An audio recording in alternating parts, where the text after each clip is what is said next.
गांव में साड़ी अच्छा लगला पगली, त समझदार है ना। इतना पैसा भर भर के कहाँ रखब? बक्सा में रखब, अमान के बुढ़ौती में काम दे रे पगली। अच्छा तो सुना, बोल जल्दी बोल।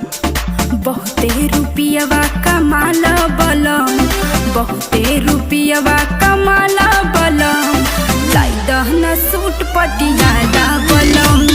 बहुते रुपया कमाला बलम, लाई दहना सूट पटियाला बलम। सूट में घुघुटना कढ़ाला गोरी, सूट में घुघुटना कढ़ाला गोरी, का करबू सूट पटियाला गोरी। सूट